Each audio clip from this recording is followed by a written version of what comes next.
Olá, muito boa noite. Segunda-feira, 24 de fevereiro. Veja os destaques de hoje aqui no Segunda Edição.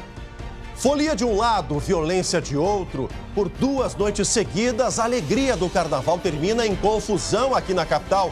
Depois dos blocos de rua, os brigões roubam a cena. O quebra-quebra assusta moradores da Cidade Baixa. E a Brigada Militar usa força para manter a segurança. Aí, ó. Ao vivo, as dicas para você se divertir e escapar dessas armadilhas. No radar do tráfico, Polícia Rodoviária Federal desconfia de veículo com placas de Mato Grosso do Sul. A abordagem acontece na região norte. O motorista com antecedentes tenta enganar os agentes. Ele e outras 2 mulheres acabam presos. Veja em seguida o esconderijo e o que foi descoberto no carro. O adeus a modelo. Corpo de Vanessa Vargas Ribeiro é enterrado em Camaquã, na zona sul do estado. Ela foi morta no México. Autoridades do país tratam o caso como feminicídio. O namorado milionário é o principal suspeito do crime. E 4 pessoas morreram em acidente na ERS 287 em Taquari. Outras 3 pessoas ficaram feridas. Em seguida, as informações. O SBT Rio Grande, Segunda Edição, começa agora e eu te convido. Vem com a gente.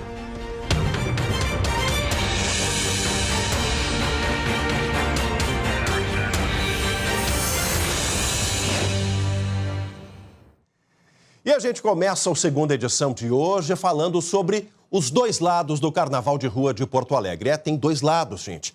A alegria e curtição dos bloquinhos da Cidade Baixa, que é o lado positivo, e a má conduta de alguns vândalos disfarçados de foliões que insistem aí em estragar a festa toda. Olha, mais de 100 mil pessoas curtiram os primeiros dias de carnaval aqui na cidade, mas pela segunda noite consecutiva, a Brigada Militar precisou usar a força para dispersar os arruaceiros. Veja tudo, a reportagem. Carnaval de alegria, criatividade, paixão, tranquilidade, a ponto de até tirar uma soneca. É assim que a folia de rua sempre deve ser. Diversão, gente alegre, é pra se divertir, sem confusão, né? No ensaio do bloco Panteras do Samba, que toca na Praça Garibaldi, na Cidade Baixa, nesta noite, a alegria era contagiante. O clima da melhor qualidade para levar alegria a quem gosta de carnaval, a todo o pessoal da Cidade Baixa. É amor ao samba, é amor à cultura, é amor ao carnaval. Chega arrepiada. Uma festa com espaço para todos e que une gerações. Essa avó e a netinha são um exemplo disso. Vim trazer ela, que ela quer dançar, né? Deve trazer ela. O problema começa mesmo quando o sol se põe e parte dos foliões vai para outras ruas da Cidade Baixa. Esse Carnaval de Rua de Porto Alegre, que arrasta multidões, vai até o dia 8 de março. A preocupação aumenta, já que a ideia é manter a paz sem prejudicar a folia. A polícia orienta os frequentadores a irem embora para casa logo depois do término dos desfiles aqui na Praça Garibaldi, sempre às 9 da noite. Mas, infelizmente, o que os moradores do bairro viram no final de semana foi bem diferente. Alguns foliões se aglomeraram na esquina das ruas da República com Lima e Silva. Lá, a Brigada Militar dispersou uma briga usando bombas de gás lacrimogêneo. Um homem atirou garrafas contra a tropa. A polícia recebeu reclamações de casos como perturbação de tranquilidade, pichação e queima de containers. Quem mora na Cidade Baixa tem medo de mais uma noite assim. Vou para um hotelzinho, né, simples aí para poder dormir. Uma das opções para tentar resolver o problema é transferir todos os blocos para a Orla do Guaíba, onde há mais estrutura e até videomonitoramento. Lá vão acontecer os desfiles de 7 e 8 de março. E agora a gente vai ao vivo para lá, para a Cidade Baixa, para mostrar como está o clima de carnaval. Esse é o lado bom do carnaval que a gente quer mostrar agora. Falando ao vivo com a Camila Faraco, bem pertinho da multidão dos foliões. E o clima aí, Camila, boa noite. Oi, Chamali, boa noite para ti, para todo mundo que está nos acompanhando. Agora de noite eu voltei aqui para a Praça Garibaldi com chuva, mas nenhum folião arreda o pé. Todo mundo quer curtir carnaval, bloco de rua. Como é importante esse tipo de festa, a festa mais democrática do Brasil. E claro que a gente sempre tem que lembrar que a folia não combina com o assédio, com a violência. Eu conversei com a delegada Cristiane Ramos, que deu algumas dicas, porque afinal tem gente que diz que não sabe ainda o que é exatamente o assédio. Não sabe ou diz que não sabe, né? Vamos ouvir ela um pouquinho. A partir do momento em que o homem chega numa mulher para paquerá-la, no momento que ela diz não, a conduta dele, se insistir naquilo ali, pode configurar desde uma perturbação, se ele continuar verbalmente incomodando ela, enfim, até uma importunação sexual. A importunação sexual ela vai acontecer, então, quando ele praticar efetivamente, tocar no corpo dessa vítima e praticar um ato libidinoso e contra a vontade da vítima. O importante, o que a gente pede para a vítima é que ela denuncie, que ela busque ajuda, que ela procure uma delegacia de polícia, que ela procure um grupo de amigos próximo e peça ajuda se aquela situação não parar, porque a culpa não é dela. Pois é, Chemali, eu acho importante isso que a delegada falou, a culpa nunca é da vítima, a gente não pode responsabilizar as mulheres, mas é claro que a gente tem que seguir o mínimo aí de recomendações para tentar evitar o assédio e qualquer outro crime em casos de multidão, aglomerados, como é o carnaval de rua. O Ernesto vai mostrar um pouquinho como é que está aqui o carnaval, muita gente animada, mesmo com chuva a galera não vai sair daqui, tá rolando bloco, amanhã também tem bloco, então o clima é de muita festa, animação, criatividade e, claro, samba no pé. A gente volta a conversar contigo. Aí o clima, esse é o carnaval positivo, né, gente? É o carnaval que a gente quer mostrar, que a gente quer curtir, levar a família, levar os filhos. Tudo com organização. Dá para se divertir, dá para sair um pouquinho, né? Poder curtir, poder brincar sem confusão. Agora, além de Porto Alegre, você sabe onde é que teve confusão? O Carnaval dos Gringos também teve confusão. Lá em Caxias do Sul, ontem à noite, quem tem as informações é o André Rosseto. Boa noite, André. Boa noite, Chemali. Boa noite a todos. A Brigada Militar, como a gente está vendo nas imagens aí, teve que usar bombas de efeito moral para dispersar um tumulto ocorrido no largo da Estação Férrea, no bairro São Pelegrino. No local havia cerca de 3.000 pessoas que participavam de um bloco de rua. De acordo com a polícia, a confusão começou com a chegada de um grupo vindo de outro bloco da cidade. Em poucos minutos, o batalhão de choque conseguiu dispersar o tumulto sem feridos. Ninguém foi preso, Chemali. É uma imagem bem parecida com a que foi registrada na capital gaúcha, né, Andrei? Agora, Andrei, a Polícia Rodoviária Federal apreendeu 8 pistolas e 20 quilos de crack, um verdadeiro arsenal e um carregamento de drogas. Onde é que estava tudo isso, André? Excelente trabalho da Polícia Rodoviária Federal. As armas e a droga estavam dentro do tanque de combustível do veículo. Foram encontradas 7 pistolas 9mm, uma pistola calibre 380, 3 caixas de munição e 20 quilos de crack. Os policiais pararam um veículo Prisma com placas de Mato Grosso do Sul. O veículo era conduzido por um homem de 26 anos. Também havia outras 2 passageiras. Os 3 são moradores de Mato Grosso do Sul. Eles falaram que vieram visitar os avós. Depois iam comprar produtos para revender. Os 3 foram presos em flagrante. O homem já tinha passagens por tráfico de drogas, Chemali. Desculpa, não colou, né, André? Tentaram despistar, enganar os policiais, mas a experiência dos agentes falou mais alto, né? Uma desculpa furada. Iam visitar os avós aí, não colou, e a Polícia Rodoviária Federal está muito bem treinada, principalmente em relação a veículos com placa de Mato Grosso do Sul, né? Que é próximo à fronteira, às fronteiras mais perigosas do país aí, então eles estão atentos. Não passou, né? Região das chamadas mulas, né, André, do tráfico. Exatamente, e não passou, né? Felizmente, a Polícia Rodoviária Federal conseguiu identificar antes de cair na mão das facções. Tá certo, André. Obrigado pelas informações. Mais um golaço da Polícia Rodoviária Federal. Olha, gente, a gente volta agora para a Serra, infelizmente, para contar mais uma história triste. Um homem que matou um vizinho depois de uma discussão, confessou o crime e se apresentou à polícia nessa tarde.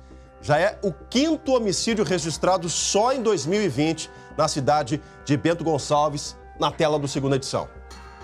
O caso ocorreu na noite de domingo nesta rua do bairro São João, em Bento Gonçalves. Uma briga entre vizinhos terminou com a morte de Bruno Lotícia Alves, de 20 anos. Ele levou um tiro no coração. O pai dele também foi atingido com um disparo nas costas e foi internado neste hospital da cidade.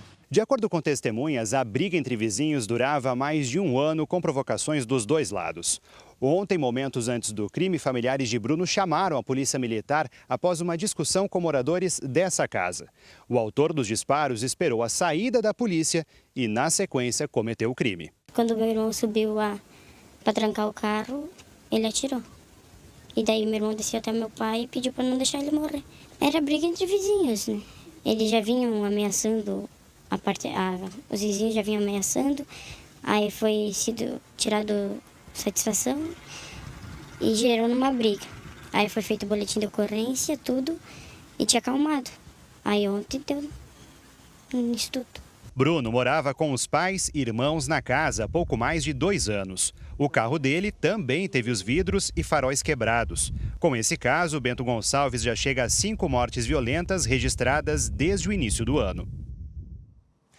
E o pai da vítima segue internado, mas não corre risco de morte, de acordo com o último boletim médico do hospital lá de Bento Gonçalves, o Hospital Taquini, em Bento Gonçalves. 7h30.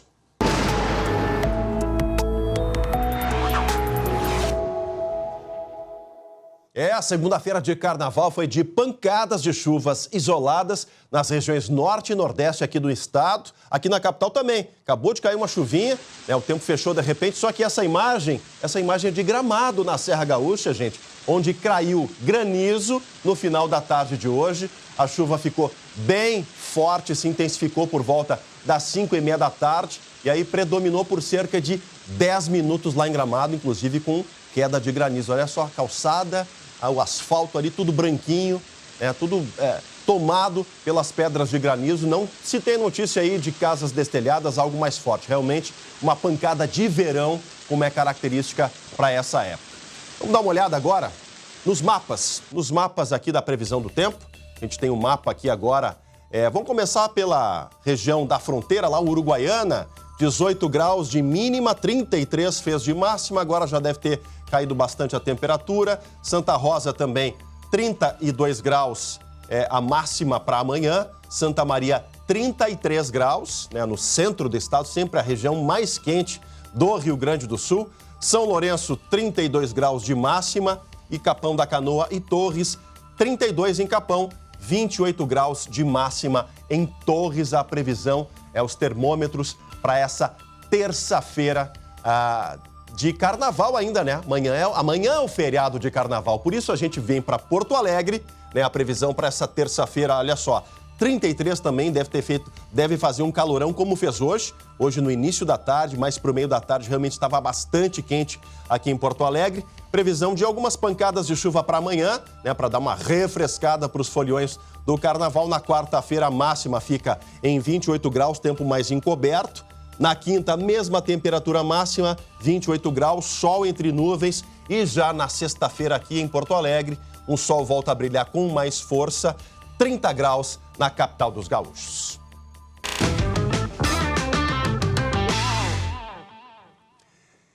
A semana é decisiva para o Inter na Libertadores, todos os treinos fechados. Débora de Oliveira, chega mais, minha amiga.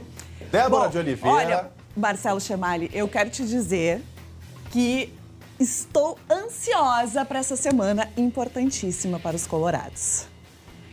Por quê? Porque é a decisão, né? É a decisão, é Libertadores e pode ter surpresa, viu? A ideia é que o D'Alessandro volte ao time titular após ser preservado nos minutos iniciais na Colômbia por estar descontado da viagem longa e do Grenal com 1 a menos, né, pelo gauchão. Se na semana passada ele entrou e mudou o jogo no tempo que teve em campo, agora que ele está descansado, a ideia é que atue desde o início da partida e seja tão importante quanto foi no jogo de ida, onde ele mudou a cara e a postura do time assim que foi utilizado.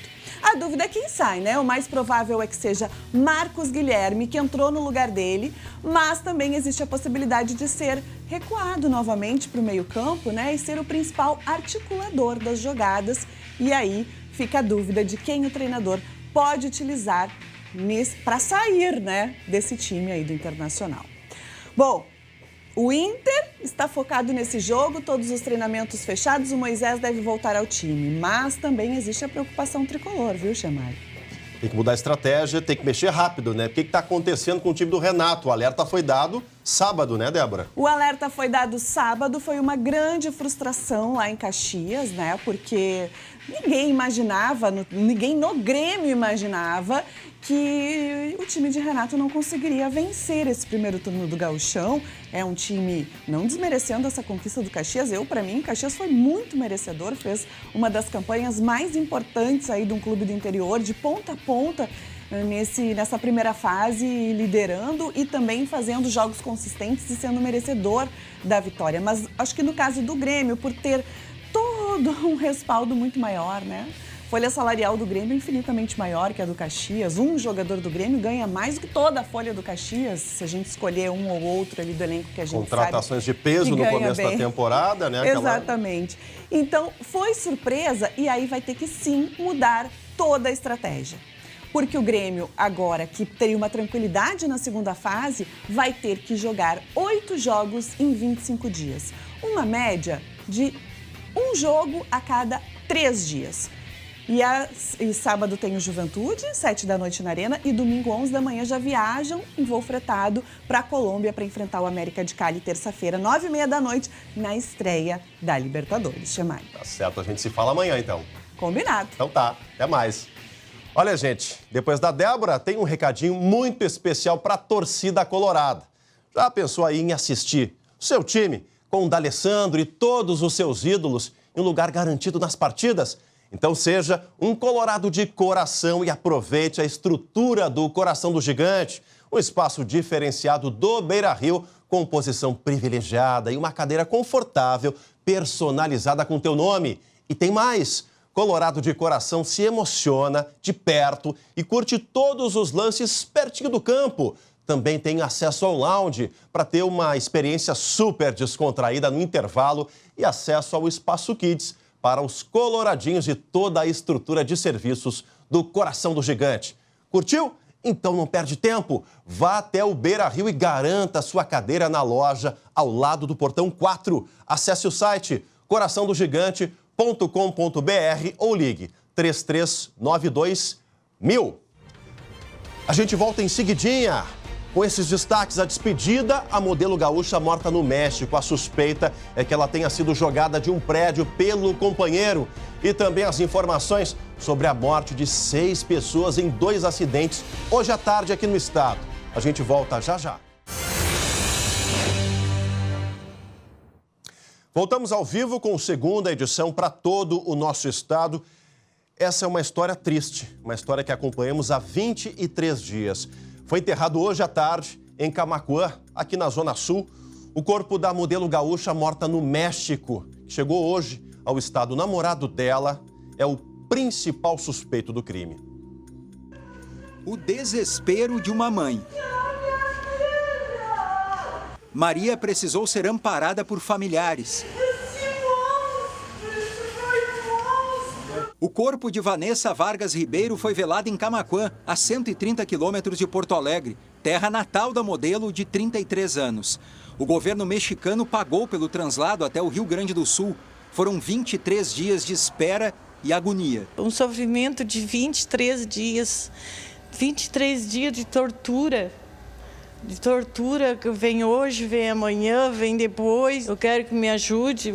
Pelo amor de Deus, que o pedacinho que ela mais amava lá era o cãozinho dela e não pôde vir porque não sei o que deu de zebra lá no aeroporto. Ele estava dentro da gaiolinha e não pôde vir um pedacinho dela. Vanessa se mudou para o México 5 anos atrás, onde conheceu o empresário Eugênio Cury. Eles viviam em casas separadas na Cidade do México, capital do país. A principal suspeita é de que a modelo foi arremessada da sacada do apartamento do namorado no início de fevereiro. A polícia mexicana trata o caso como feminicídio. O contato com as autoridades do país vem sendo feito por uma amiga da modelo que mora no México. Ela viu as imagens das câmeras de segurança do prédio. Ele primeiro desceu quando ela caiu, depois de 2 minutos aproximado, mais ou menos. Ele desce, olha o pulso dela, volta para dentro do edifício. Fecha a porta onde tinha passado, fecha as cortinas e pega uma mala e vai para o carro dele e sai. E olha para a Vanessa no chão e segue. 4 meses antes do crime, o casal teve uma briga e Vanessa fraturou uma das costelas. Segundo a amiga, Eugênio era ciumento e controlador. De ligar no celular e ligar na casa ao mesmo tempo só para saber se os telefones estavam sonando e se ela estava em casa. O empresário continua desaparecido. Esse bandido, esse monstro fazer isso com a minha filha, eu só quero justiça agora. É hora de justiça, né? É hora da polícia mexicana provar que lá também as leis funcionam. Não é só ali no país vizinho, nos Estados Unidos. Estão tratando como feminicídio, precisa ser investigado. Me parece até que o rosto dele, a foto, já está aí nos alertas da Interpol. Essa informação circulou durante a tarde, já está no alerta da Interpol, porque ele está desaparecido. Não é considerado foragido ainda, mas está desaparecido. A gente volta agora para a redação para conversar com o Andrei, porque 6 pessoas morreram hoje à tarde em 2 acidentes de trânsito aqui no nosso estado. O mais grave foi em Taquari. Andrei, quantas pessoas morreram nesse acidente? O carnaval sempre é uma época, infelizmente, com esse tipo de manchete, né, André? Chemali, infelizmente. Foi na RS 287 em Taquari. A colisão frontal entre 2 carros aconteceu por volta das 10:05 da tarde, no quilômetro 48 da rodovia. As vítimas ainda não foram identificadas. A pista ficou totalmente bloqueada por 2 horas e já foi liberada. Uma outra informação de acidente, agora há pouco foi confirmada a morte de pai e filho em acidente na RS 343, em Sananduva, na região norte do estado. Chemali. Tá certo, Andrei. Obrigado pelas informações. Boa noite, até amanhã. Boa noite a todos. A todos, uma ótima noite de segunda-feira de carnaval. Amanhã a gente está de volta. Quem vai pegar a estrada, preste atenção. Até amanhã. Tchau, tchau.